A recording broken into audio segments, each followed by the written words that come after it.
Señor, como una ofrenda, Señor, de amor a ti, oh Dios. Con un corazón rendido ante tu presencia, Señor, estamos en este lugar. Así tal y como hemos venido delante de ti, así como no podemos ocultar nada delante de tu presencia, Señor. Aquí estamos. Queremos colocar nuestra vida en tus manos, porque queremos ser ofrenda de amor, de olor fragante a ti, Señor, porque tú eres digno, Hijo de Dios. Aquí estoy,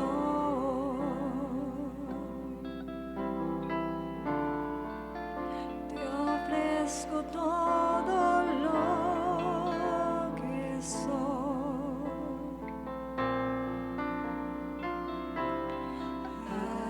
Aquí estoy.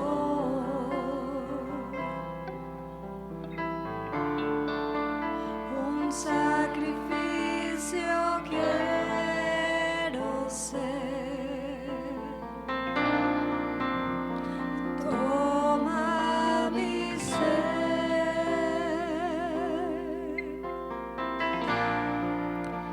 mi vida entrego a ti, porque tú eres mi Dios, eres digno de adoración, una ofrenda de amor seré para ti.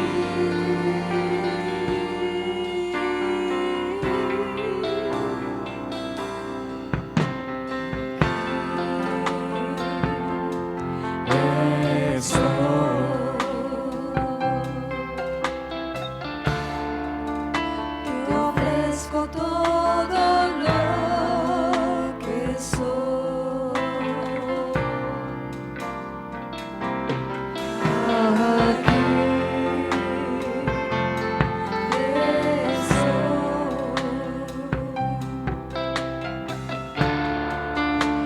Un sacrificio quiero ser.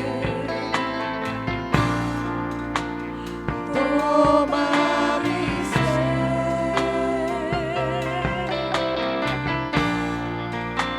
mi vida entrego a ti, porque tú eres mi Dios, eres digno de adoración, una ofrenda de amor seré para ti.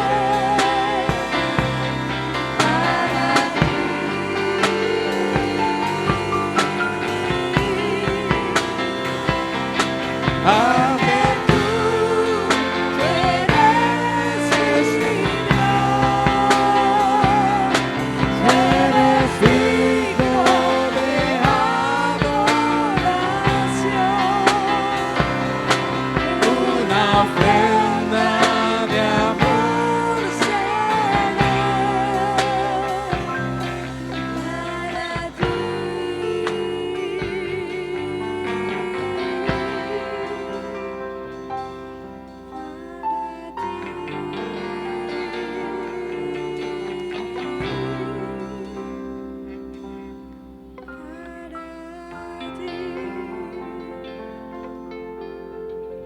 Gracias, Señor, por permitirnos adorarte, Señor.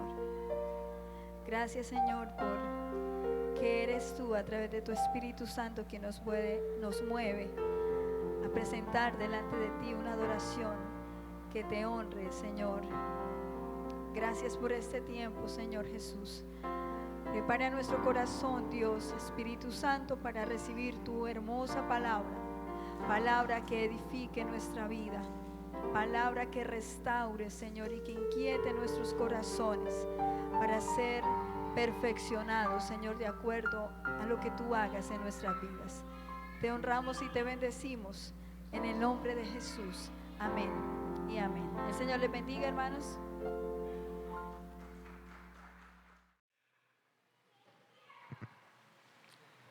Muy bien, hace un momento seguimos la lectura del texto que vamos a considerar esta mañana en el libro del Apocalipsis, el capítulo 6. Volvemos a subrayar lo que hemos dicho otras veces. Esto es un texto muy lleno de figuras, de símbolos, de muchas cosas que no nos daría el tiempo de ninguna manera explicar. Por eso tratamos de ver de una manera panorámica, pero créanme sinceramente que detrás de todo lo que se expone acá ha habido un trabajo previo de interpretación en cuanto a esto. Ya sería en otro momento que el Señor nos permita tener de pronto otro espacio diferente para mirar de una manera más pormenorizada esto. Pero vamos a mirar capítulo 6 del libro del Apocalipsis. Ya hemos venido viendo algunas cosas, hemos visto acerca de Dios en su trono. Hace 8 días vimos a Dios y la historia. De modo que hoy quiero que miremos a la luz de este pasaje lo que es el verdadero curso de la historia. El verdadero curso de la historia.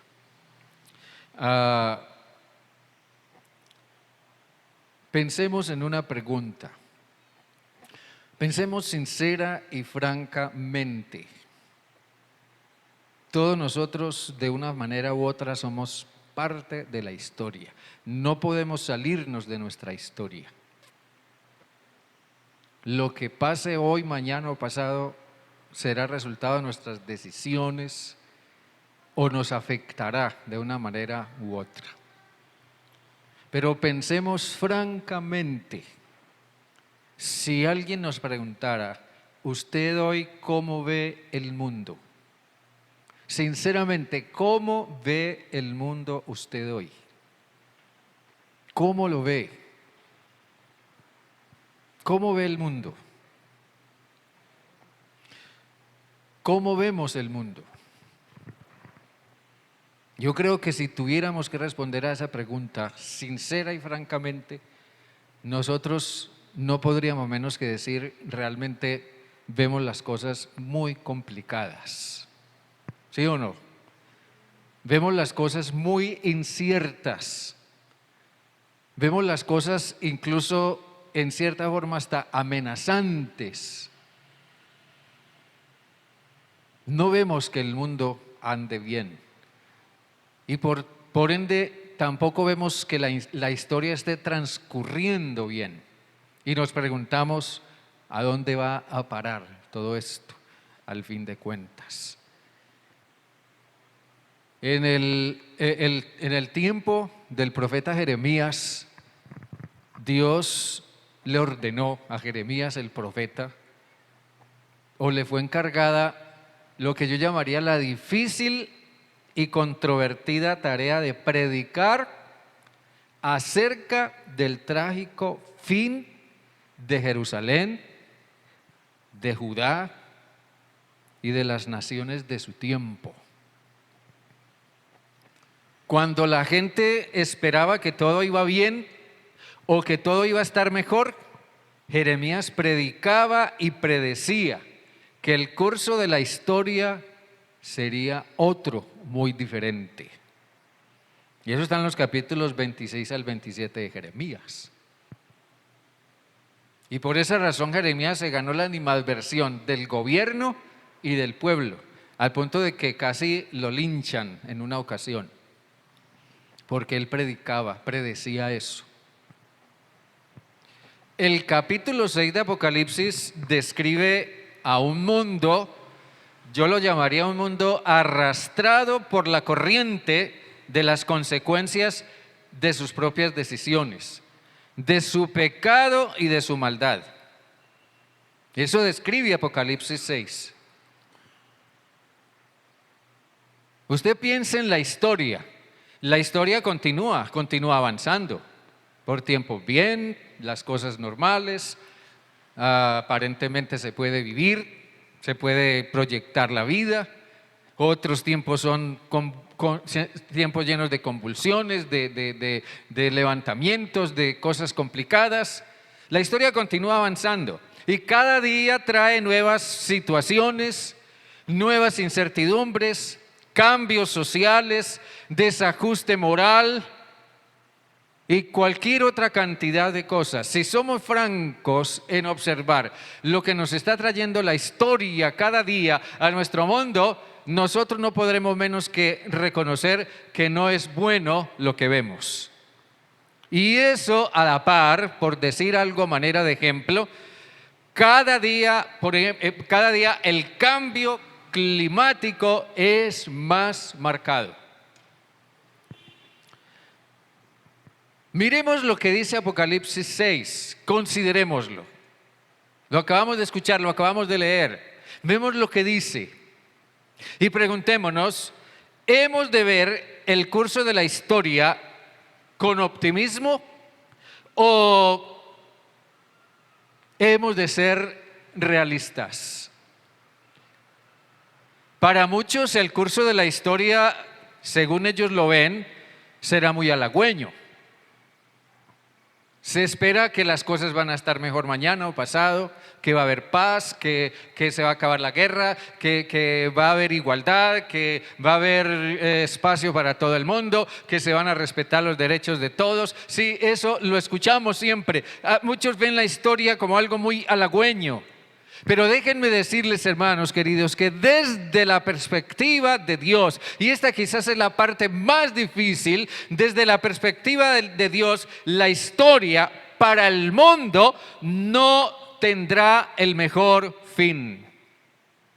La acción soberana de Jesús, al comenzar a destapar o a comenzar a soltar los sellos del documento, del rollo, del libro que contiene el desarrollo de la historia desde la perspectiva de la decisión de Dios, esa soberana acción de Jesús de destapar los sellos demuestra que la historia no tendrá el mejor fin. En esa acción nosotros vemos tres cosas que quiero subrayar esta mañana. Tres cosas. El fin de la historia para el mundo no será el mejor. Primero, porque Dios condena el pecado. Porque Dios condena el pecado.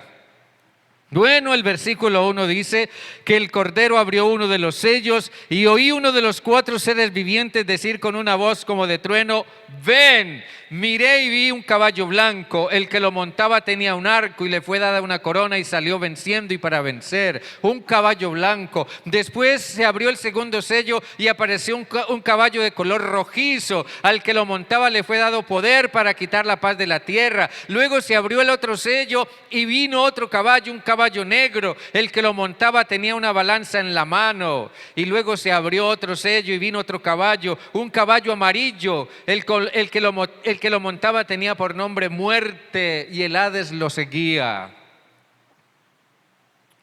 Ya hemos dicho que Jesús, el Cordero, Jesús es el Cordero, Jesucristo es el Cordero es una figura de Jesús. El Cordero fue designado por Dios como el juez de la historia. Y en el ejercicio de esa designación que Jesús recibió, Él, como el Cordero, comienza a develar los hechos del juicio de Dios en la historia. Esos hechos, hermanos, hermanas, más allá de lo terribles en sí mismos, dice, siguiendo lo que el texto dice, esos hechos ponen de manifiesto la ira del Cordero. La ira del Cordero, dice en los versículos 16 y 17. Ahora bien, esa es una expresión que no parece muy consistente. Un cordero es un animal sumamente manso. Es un animal muy manso. Entonces la pregunta es, ¿cómo se entiende su ira? Bueno, en realidad estamos diciendo que el Cordero es una figura de Jesús. Y el Cordero es símbolo, entre otras cosas, si bien es símbolo de pureza, es símbolo de perfección, es símbolo de humildad, todo eso está muy bien, pero básicamente aquí el cordero es símbolo de paciencia. El símbolo de paciencia, de una paciencia sobrenatural.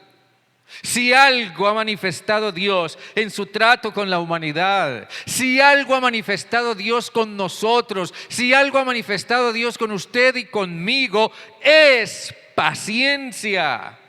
Una paciencia sobrenatural. Escúcheme, solamente escúcheme lo que dice el apóstol Pedro en su primera epístola. Dice, en los tiempos antiguos, él se refirió a gente que vivió en los tiempos antiguos, en los días de Noé, que vivieron desobedeciendo a Dios, vivieron a su manera, vivieron inmoralmente, vivieron en rebeldía contra Dios, pero Dios tenía paciencia con ellos. Y Pedro dice que cuando Dios esperaba con paciencia a ver si esas personas cambiaban y se arrepentían, mientras tanto se iba construyendo el arca que Noé construyó antes del diluvio. Y al final, solo pocas personas, 8 personas en total, se salvaron. Se salvaron del diluvio. Uno se pregunta, si Dios es un Dios infinitamente, indescriptiblemente paciente, para esperar al pecador, para esperar al que anda mal, para esperar al que está en rebelión contra Él, si Dios es grandemente paciente, ¿tiene su paciencia un límite? ¿Tiene un límite la paciencia de Dios? La verdad es que hay una cosa que es innegable. Dios no tolerará el pecado por siempre. En el libro de Nehemías, escúchenme también, en el libro de Nehemías, Nehemías oraba a Dios. Él había sido víctima del desalojo del pueblo de Israel cuando fue llevado en exilio a Babilonia, como consecuencia de la desobediencia a Dios. Así que años después, Nehemías oraba a Dios y le decía: por años les tuviste paciencia, con tu espíritu los amonestaste por medio de tus profetas, pero ellos no quisieron escuchar y no quisieron volverse a ti. Sí, la paciencia de Dios tiene un límite. Dios llama al arrepentimiento, pero a demasiadas personas se les ha metido en la cabeza, o en algún momento se nos metió en la cabeza, que es cuando nosotros queremos y no cuando Dios dice que debemos volvernos a Él. No es cuando nosotros queremos, es cuando Dios quiere, es cuando Dios llama. Nosotros debiéramos ser inmensamente agradecidos que Dios tenga tanta paciencia, pero su paciencia tiene un límite. El sacrificio de Jesús en la cruz, si bien fue una condenación del pecado, como decía Pablo, que en el pecado nuestro pecado, en la cruz nuestro pecado fue condenado. Eso demostró que la paciencia de Dios tiene un límite. El mensaje de los sellos que Jesús el Cordero va abriendo es que Dios no tolerará el pecado por siempre y que su paciencia tiene un límite. Por eso el profeta Isaías decía: busquen al Señor mientras Él se deje encontrar. Busquen al Señor mientras Él se deje encontrar. Llámenlo mientras está cercano. Un día, ese tiempo, esa oportunidad se acabará y ya no podremos buscar a Dios, porque la paciencia de Dios tiene un límite. Así que Dios no se ha olvidado del pecado. En los tiempos de Noé, en los tiempos de Juan, en los tiempos del Imperio Romano, en nuestro tiempo moderno, La gente parece creer, pensar, tal vez nosotros en alguna forma hemos tenido o algunos tienen esa idea, Dios se olvidó del pecado, Dios no ve el pecado, Dios pasará por alto el pecado, Dios no me castigará por mis pecados, Dios no me juzgará por mis pecados. Pues la verdad es que Dios no se ha olvidado del pecado como tal. En la cruz Dios demostró por medio de Cristo que Él no se ha olvidado del pecado y que la muerte de Cristo es una nueva oportunidad, es la única y definitiva oportunidad de volvernos y arrepentirnos y dejar nuestros pecados y volvernos a Él.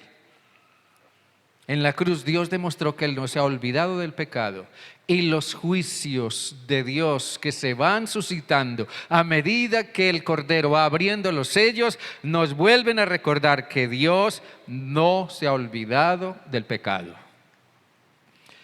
Dios condena el pecado. En segundo lugar, el pecado como tal entonces trae juicio. El pecado trae juicio. Miren ustedes esto de esta manera. El pecado ha sido algo permanente y constante en la historia. De una forma u otra, todos los seres humanos hemos pecado, hemos vivido en rebelión contra Dios, hemos desobedecido a Dios. Algunos hemos tenido, yo diría, la gracia de volvernos a Dios por la misericordia de Él. Otros aún no lo hacen, pero el pecado ha sido permanente y constante en la historia. Por tanto, el juicio de Dios también ha sido permanente y constante. Dios condenó a Israel al exilio por causa de su rebelión y de su pecado contra Él, pero también destruyó a Babilonia, que los llevó cautivos y fue sumamente injusta con ellos. Así que Dios también en su momento castigó a Babilonia por su maldad. El juicio de Dios sobre el pecado son las consecuencias mismas del pecado. Dios le dijo a Adán, cuando lo puso en el jardín del Edén: voy a poner este árbol aquí en el centro del huerto. Todos los demás árboles son tuyos y puedes hacer con ellos lo que quieras. Pero de este árbol que está en el centro del huerto no podrás tomar su fruto ni comer de él. Pero en menos de lo que canta un gallo, Adán y Eva estaban tomando del fruto y estaban comiendo de él, desobedeciendo a Dios y haciendo a Dios a un lado. Dios le había dicho a Adán: el día que de él comieres, ciertamente morirás. Y eso significa que la muerte fue la consecuencia de su pecado.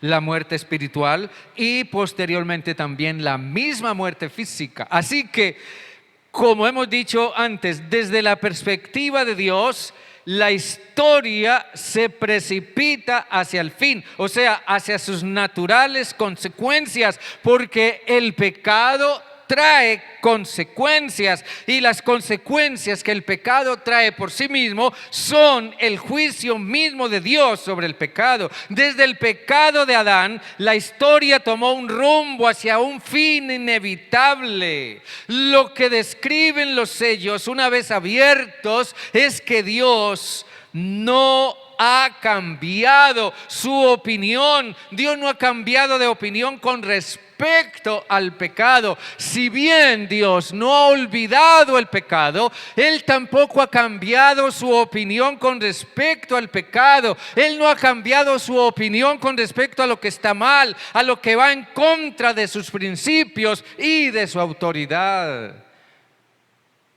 En la tierra, en este mundo nuestro, en una parte y otra, de una forma u otra, la gente define el pecado a su manera, hacen a un lado lo que sería una definición correcta del pecado, llaman pecado a lo que ellos quieren llamar pecado, llaman bueno a lo que es malo y llaman malo a lo que es bueno. Pero eso no significa que Dios ha cambiado su opinión con respecto al pecado. Dios sigue llamando pecado a lo que es pecado. El pecado siempre trae y traerá las mismas consecuencias. Por eso lo que los sellos nos revelan es importante. Mire usted, por ejemplo, el primer sello. Se abrió el primer sello y salió un caballo blanco. Vino un caballo blanco. Ese caballo blanco con un jinete que tiene un arco y que tiene una corona y que sale venciendo, y para vencer habla de victoria. Ha tenido dos interpretaciones básicas a través de la historia. Para algunos ese caballo blanco y su jinete representan a Cristo y el Evangelio. Para otros representa todo lo contrario. Representa los ejércitos y los movimientos armamentistas y las milicias que han predominado en la historia y en el mundo y que todavía son una realidad hoy en día. Son dos interpretaciones completamente opuestas.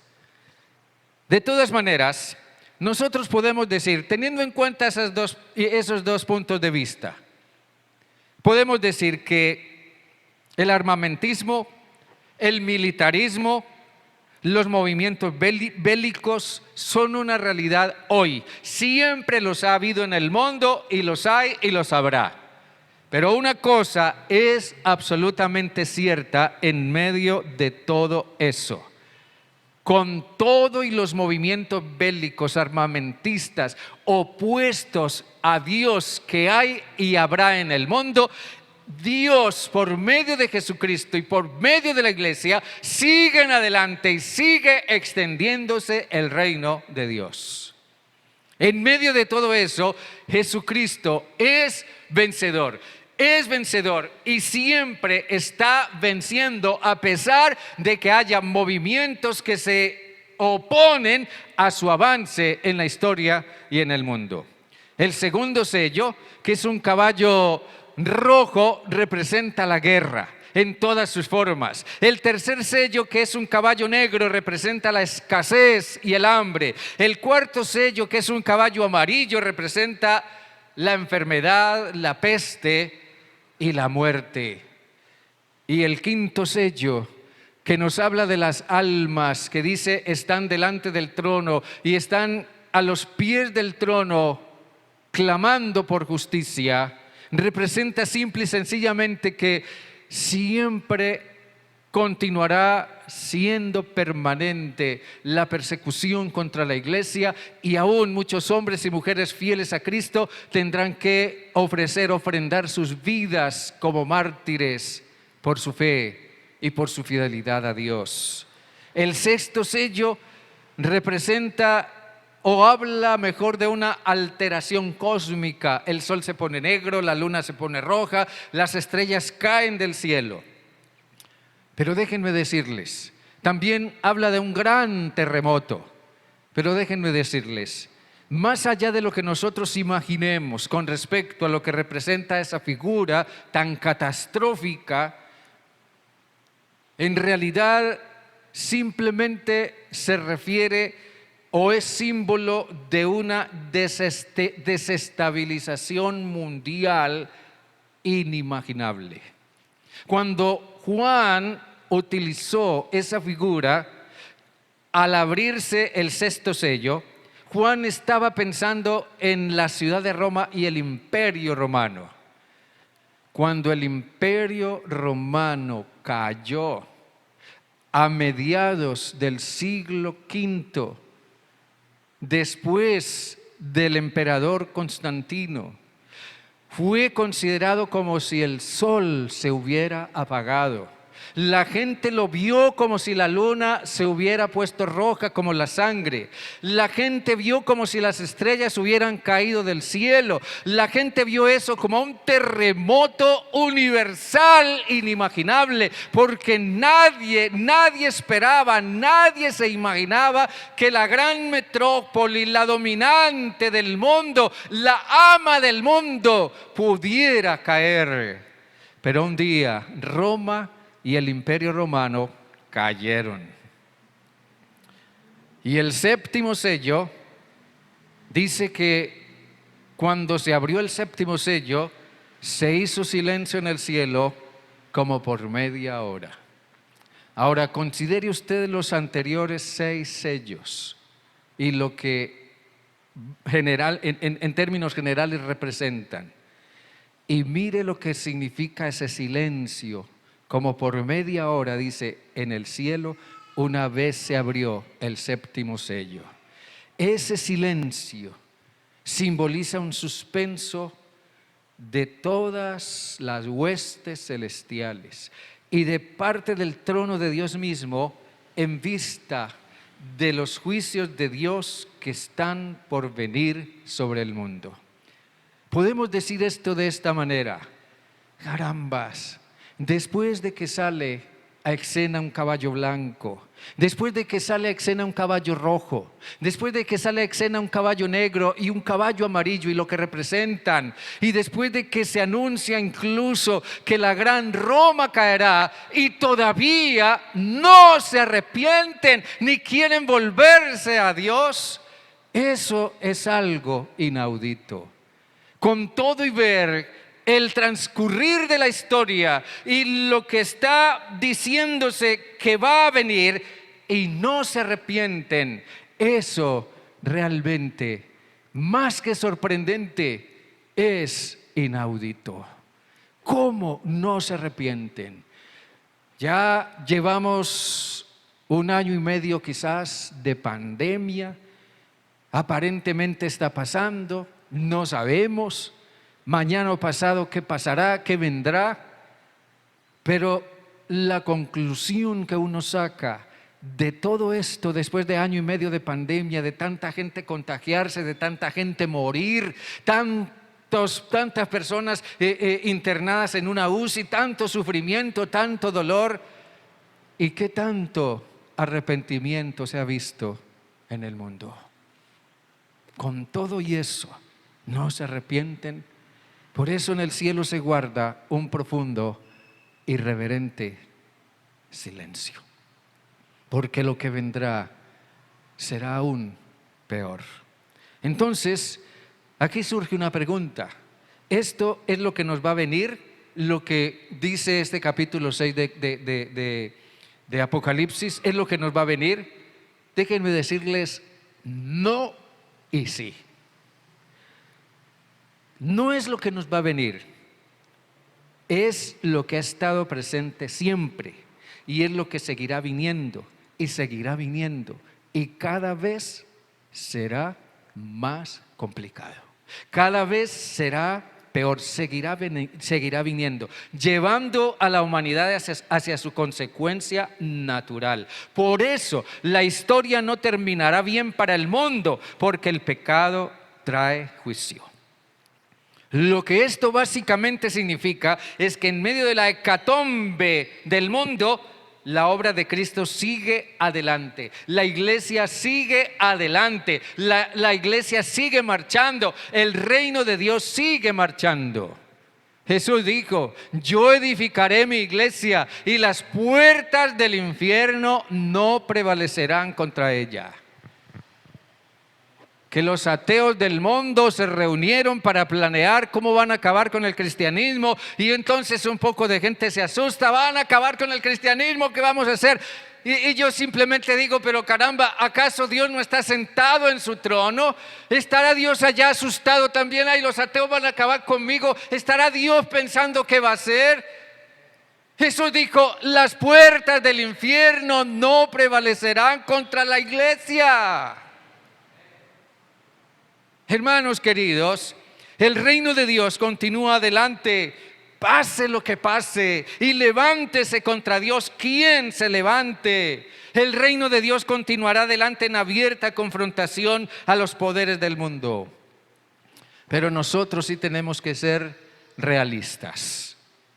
En el año 1947, a mediados del siglo XX, el famoso teólogo alemán Paul Tillich, él predicaba un sermón en el cual, entre otras cosas, decía, a partir de su propio contexto, de su propio tiempo, él decía: los fundamentos de la civilización y la vida humana estaban siendo sacudidos.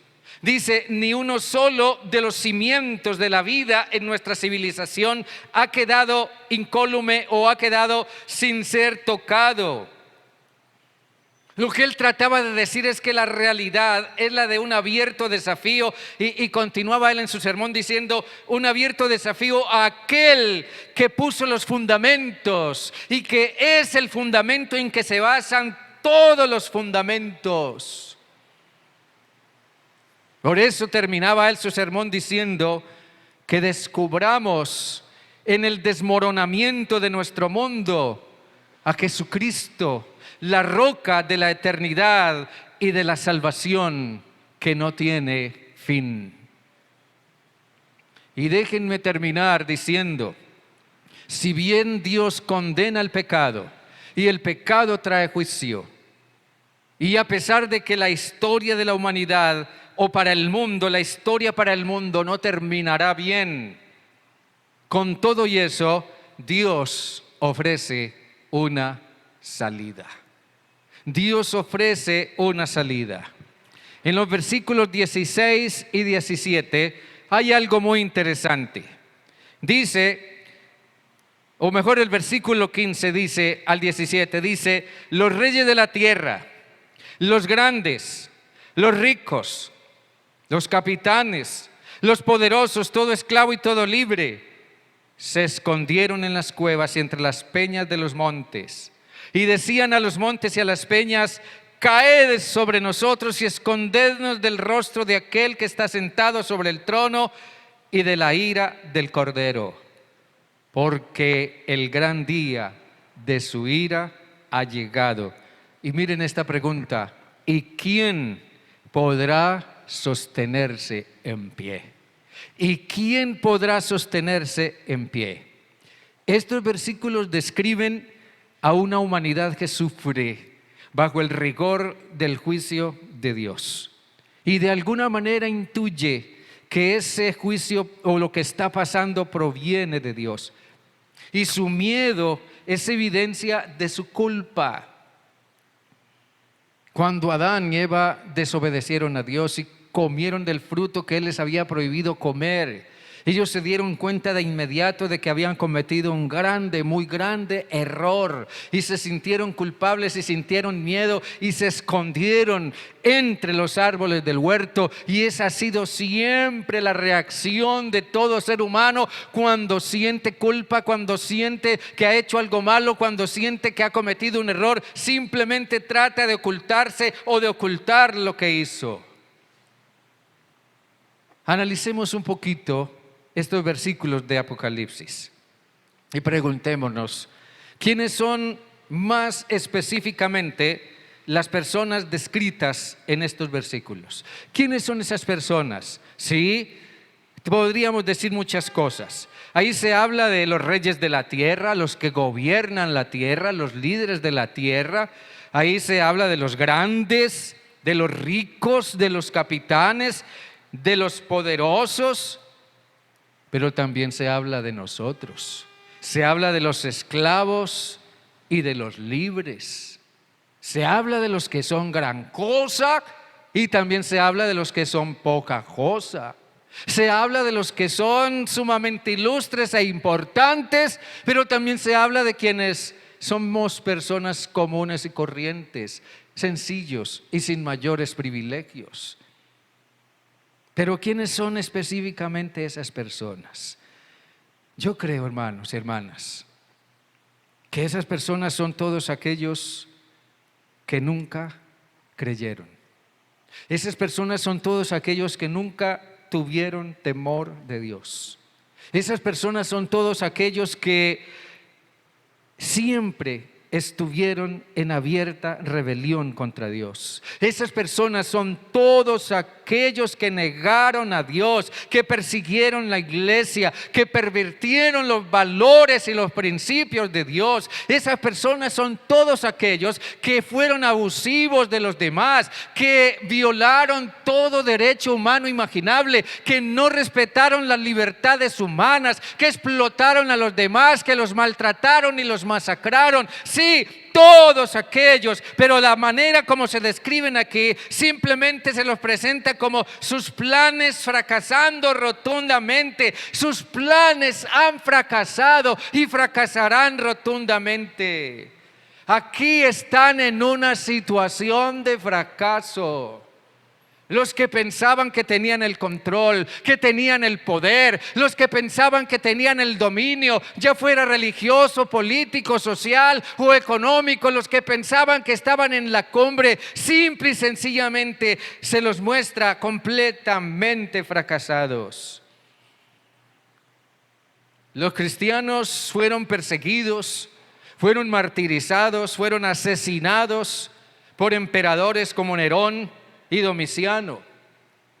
El cristianismo representaba para ellos una seria amenaza, así que buscaban exterminarlo, intentaron exterminarlo y desaparecerlo, pero no pudieron. Y esa persecución del Imperio Romano contra la iglesia duró por lo menos hasta mediados del siglo V. Pero hay una pregunta de fondo en todo esto. Ante su ira, ¿quién podrá mantenerse en pie? Ante su ira, ¿quién podrá mantenerse en pie? ¿A dónde encontraremos una salida al juicio de Dios? ¿Cómo podremos escapar del juicio de Dios? Y esa pregunta prepara al lector, al que está leyendo el Apocalipsis, lo prepara para lo que viene en el capítulo 7, que espero que podamos ver después, pero déjenme decir esto. Prepara al lector para lo que viene en el capítulo 7, allí está la respuesta. ¿Quién podrá mantenerse en pie? Mire lo que dice el versículo 3 del capítulo 7. Dice: no hagáis daño a la tierra, ni al mar, ni a los árboles, hasta que hayamos sellado en sus frentes a los siervos de nuestro Dios. ¿Sí o no? Y en los versículos 14 y 15 de ese mismo capítulo dice: yo le dije, Señor, tú lo sabes. Él me dijo: estos son los que han salido de la gran tribulación, han lavado sus ropas y las han blanqueado en la sangre del Cordero. Por eso están delante del trono de Dios y los sirven día y noche en su templo. El que está sentado sobre el trono extenderá su tienda junto a ellos. Solo los que han sido sellados, los que han lavado sus ropas y las han emblanquecido en la sangre del Cordero, solo los que están delante del trono, solo ellos serán los que podrán verse libres del juicio de Dios. Solo los que han sido sellados podrán estar delante del trono. Y esto subraya un magnífico contraste. En tanto, los incrédulos son víctimas de la desesperación, del pánico, y buscan dónde esconderse, debajo de las piedras o en las cuevas o donde sea. Los salvados, los redimidos, los que se han vuelto a Dios por medio de Jesucristo, se ven gozosos y triunfantes delante del Cordero. Pero hermanos, para el mundo, el fin de la historia no será mejor. Para el mundo el fin de la historia no será el mejor. Pero para los hijos y para las hijas de Dios será un fin glorioso delante del Cordero. La única posibilidad que tenemos de escapar del juicio de Dios es acogiéndonos a Jesucristo, el Salvador. Porque fuera de Jesús, que es la roca de la eternidad, no hay ninguna otra roca, ninguna otra piedra debajo de la cual meternos cuando el juicio de Dios venga sobre nuestra vida. Jesucristo es la roca y Él es nuestro Salvador. Es el único que puede guardarnos del juicio de Dios, porque Él derramó su sangre por nosotros. Amén. Dios les bendiga grandemente. Déjenme orar, por favor. Dios bueno, qué lindo es pensar, aún en estos términos tan generales, sobre lo que nos enseña este pasaje de Apocalipsis. Esto no solo nos habla de lo que ha sido tu juicio a lo largo y ancho de la historia, también nos habla de que hoy nosotros no estamos exentos de vivir, de estar viviendo experiencias, situaciones, hechos de juicio. Y yo creo que últimamente hemos estado viviendo muchos hechos que son, Señor, una manifestación de tu juicio sobre la humanidad. Muchos no entienden aún. Gracias por quienes sí han tenido la sensibilidad de reconocer que tú, Señor Dios, sigues llamando a la humanidad a arrepentirse. Gracias por quienes han escuchado ese llamado. Gracias por quienes se han vuelto a Cristo en todo este tiempo. Gracias por quienes han reconocido su pecado. Gracias por quienes se han acogido a Jesucristo, quien es nuestro único refugio de salvación y de librarnos del juicio que ha de venir en más y más sobre la tierra y sobre nuestras vidas. Gracias te damos, Padre, por Jesucristo tu Hijo. Gracias porque Él es nuestro Salvador. Y gracias por la inmensa y sin igual paciencia que tú sigues teniendo para con la humanidad y has tenido para con nosotros. Pero también gracias a Dios por habernos dado en algún momento la oportunidad de volvernos a ti, de pensar seriamente en el transcurrir de la historia, de lo que está pasando y de lo que va a pasar, y acogernos a Cristo para escapar del juicio de la historia. Amado Dios, yo te ruego que bendigas a todos quienes están presentes aquí esta mañana, para que cada quien de verdad mire las cosas desde la perspectiva de la historia, Señor, según lo que tu palabra nos revela. No estamos libres, no estamos exentos de las consecuencias que la historia traerá, no estamos exentos de las consecuencias del pecado, pero Señor, sí podemos ser liberados, sí podemos ser libres, sí podemos ser salvados del juicio por lo que Jesucristo hizo en la cruz por cada uno de nosotros. Padre, si hay alguien aquí esta tarde que quiere abrir su corazón a Cristo y decirle: Jesús, ven a mi corazón, ven a mi vida, yo te acepto como mi Salvador y como Señor de mi vida, cúbreme con tu sangre, perdóname mis pecados y trae tu presencia a mi corazón, Señor. Si alguien hace esa oración, que Cristo, como Él lo prometió, venga a morar en cada corazón, porque Jesús es nuestro refugio para el día del mal. Amado Dios, gracias por esta palabra, gracias por la vida de todos quienes han estado presentes esta mañana, que tú sigas guardándoles y encaminándoles, siempre buscando más y más de tu presencia y afirmándose en tus caminos. Como Pablo dijera una vez: Señor, sí es verdad, vivimos días peligrosos. Por esa razón necesitamos afirmarnos más en Jesucristo, nuestro Salvador. A ti sea, Padre, la honra y la gloria y la alabanza por siempre, en el nombre de Jesús. Amén y amén. Dios les bendiga a todos. Ese aplauso sea para...